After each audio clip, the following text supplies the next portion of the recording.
Hey guys, it's Daniel. Welcome back.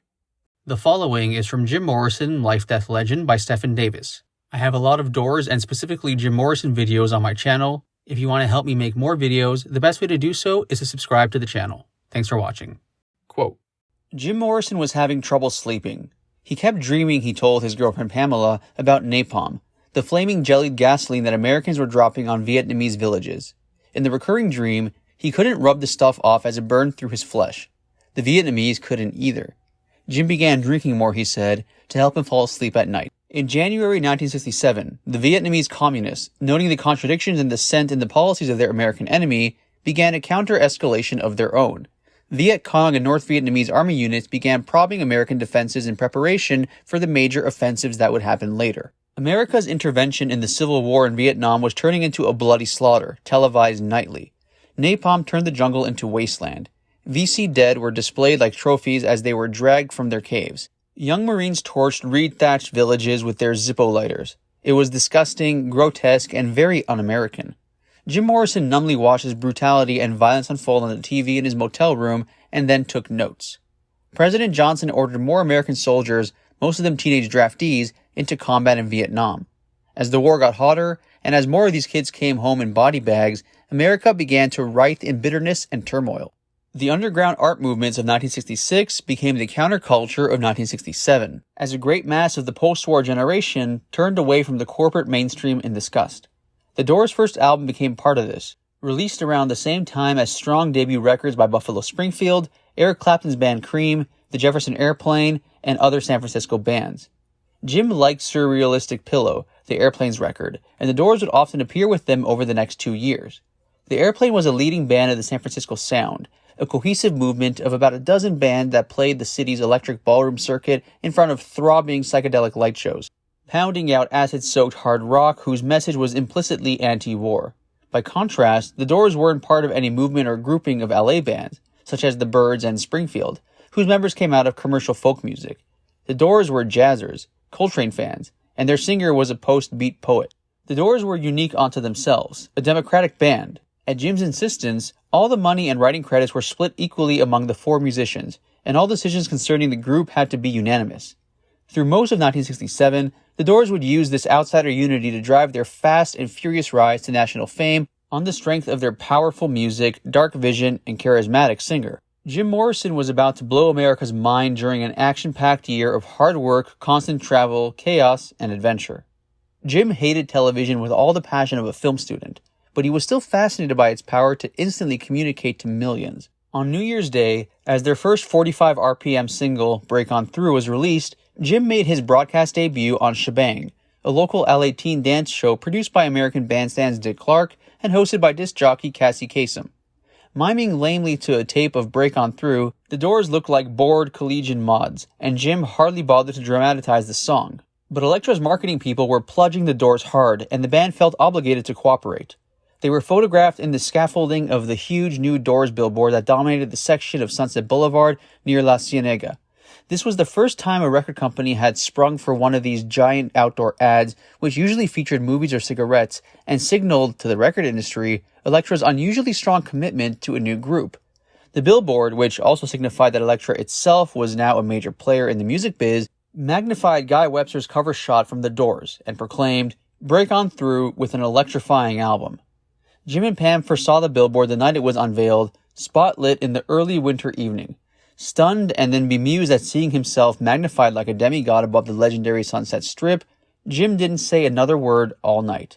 Jim was still living part-time with the tourists, hookers, and Hollywood hopefuls at the rowdy Tropicana Motel, but he spent many nights in Pam's candlelit apartment in the ramshackle greenhouse in Laurel Canyon. He liked to get up around 2 in the afternoon, scratch himself, and get a beer if there were any in the fridge. Then he'd put on his acetate copy of the as-yet unreleased The Doors and play it as loud as the neighbors could take it. The first time he did this, it attracted the surprised attention of naked except for panties Pamela Miller, one of Frank and Gail Zappa's brazen teenage babysitters, who was staying next door with a friend named Sandy. Miss Pamela recalled, "I'd seen The Doors 100 times by then, and I really wanted to get to know Jim because I'd never seen such a blatant sexuality on stage before. And I was really surprised to hear this music coming out of this green shack behind the country store, because I knew the Doors had recorded an album, but it hadn't been released yet. So I slipped on my purple little dress, walked barefoot down the stone steps between our houses to see what ultra-hip neighbor had an advanced pressing of the Doors record. I tiptoed up on the old wooden porch and peeked in the window of the room that Crystal Ship was coming from. I stifled a scream as my eyes adjusted to the dark, and Jim Morrison came into focus, in the flesh, his hair mussed up, and wearing nothing but a pair of black pants. I was so flustered, I ran back to the pad where I was staying and tried to figure out what to do.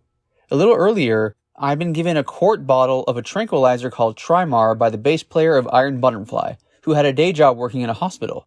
This stuff was used to block labor pains, and even a little bit poured on a handkerchief and inhaled made me feel like Alice falling down the rabbit hole. I grabbed the Trimar and negotiated the steps, got up on the porch, and bravely knocked on the door. When Jim answered, I smiled and introduced myself. "What you got there?" he asked, nodding at the bottle of clear liquid I was holding. When I next came to my senses, my purple velvet mini dress was over my head, and then suddenly there was his redhead girlfriend glaring at me with a look of pure hatred in her pretty eyes. I looked over at Jim. He had backed into a dark corner of the room, about to enjoy what he figured would be one of Pam's jealous tantrums. He was murmuring to her, "Get it on, get it on, get it on." It was one of those classic uh-oh moments. I stood up and offered the redhead a shot of the Trimar, but she just turned her back and told me I'd be better to leave. I went back up to Sandy's pad. Just as I got in the door, I heard Pam screaming, "Don't you dare go up there, Jim Morrison. Don't you dare." But he was already at the door, smiling shyly, extremely interested in another blast of the Trimar. Social niceties forgotten, we spent the rest of the afternoon and evening sniffing the stuff, sitting on the floor, laughing at everything and getting to know each other. I ran out of the stuff early the next morning, and Jim wished us a pleasant good night and politely thanked Sandy for her hospitality. What a gentleman. I was disappointed that he made no attempt to lay a hand on me, but now that we were friends, I had high hopes for the future, as long as that redhead wasn't around. The Doors was a masterpiece album, with Break On Through one of the hardest rocking album openers ever. But at first the record didn't catch on. Break On Through didn't fit the popsy jingle-oriented format of top 40 radio, dominated by good time bands like the Lovin' Spoonful and Motown Records, and Elektra had trouble getting the record played beyond KRLA in Los Angeles, where DJ Dave Diamond seemed to play it every 10 minutes. Break On Through wouldn't even break through the Hot 100, only reaching number 106. The Doors struggled on the album charts as well. It wasn't an easy sell. This was an unusually brilliant first album with a dark, organic vision and enough hard rock tracks like Soul Kitchen, 20th Century Fox, and Backdoor Man to back up the Doors' claim that they were an insipid art rock group. And then there was The End, which closed the album the way it closed the band's show. The recorded version of The End was immediately compared to the Rolling Stones' Going Home, the long-form piece that had closed the Stones' record Aftermath, released a few months earlier. Critics immediately understood that The End, with its mystical journey and murderous sexual furor, was one of the most complex and interesting works of art anyone in this generation had yet released. But for all that, the audience for this music was limited mostly to college kids at the time. Rock music's infrastructure wasn't yet in place.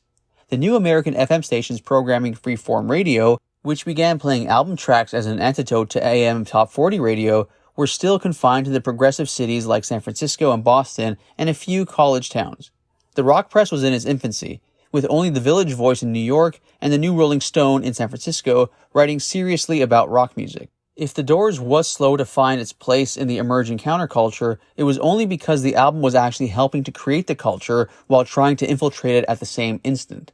Jim Morrison was extremely interested when an Elektra promo man mentioned to him that the American military had ordered an unusually large shipment of The Doors to be sold at the post exchanges in Vietnam. It was a signal of the future.